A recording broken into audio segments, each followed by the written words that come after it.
V is equal to 1/3 pi r square h. We're asked to make r and h the subject of formula. All right. Then for the second question, we're asked to make r the subject of formula. So make sure you watch this video to the end so you can understand every step. Okay. So the first thing I'll do is to bring down my formula. V is equal to 1/3 pi r square h. So if we are to make r, the first step is we write our V is equal to 1/3 pi r square h is the same thing as pi r square h all over 3. And the reason is because when 1 multiplies the whole of this, we still have the same thing. Okay? So the next step to do is to cross multiply. So we're going to cross multiply. 3 times v will have 3v, and that's equal to pi r square h. Okay? And the next thing to do is we divide both sides of the equation by pi and h. So we'll have 3v is equal to pi r square h divided by pi h divided by pi h. So this cancels this. All right. So we're left with 3v all over pi h, and that's equal to r squared. But we're looking for the value of r. We want to have r is equal to a certain value, but not r squared. So in doing that, the square will be transferred to this other side. All right. When the square crosses over the equality sign to the other side, it changes to square root. So this becomes square root of 3v all over pi h, and that's equal to r. So we can now say, therefore, the value of r is equal to the square root of 3v all over pi h. So by so doing, we have made r the subject of formula.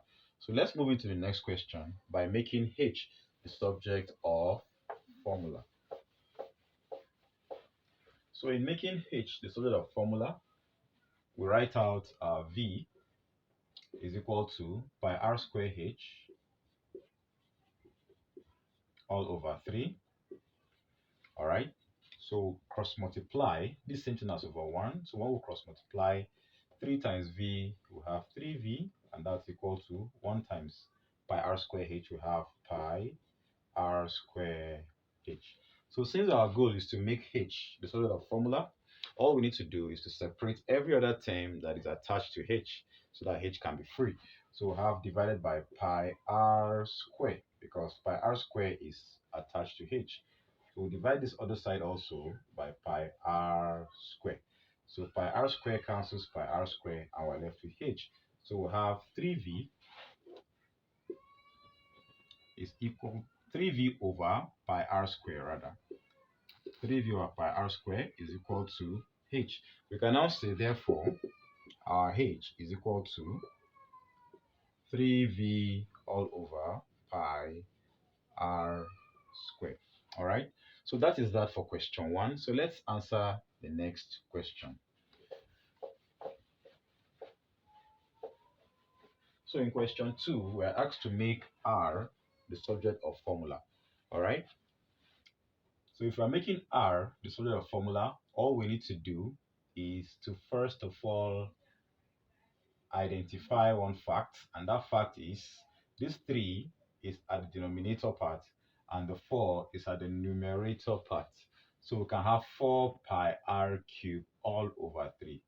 So this is 4 pi r cubed all divided by 3. All right. So the next thing we'll do, this same thing as over 1. So we'll cross multiply. So when we cross multiply, we can have 4 pi r cubed times 1. We still have 4 pi r cubed. So we'll bring down our equality sign. Then 3 times v, we have our 3v. All right. So the next thing we're going to do is to separate our r from the 4 and the pi. So we'll have 4 pi. We also have 4 pi. We divide both sides. So this cancels this, and we're left with r cubed. So we have r cubed is equal to 3v over 4 pi. 3v all over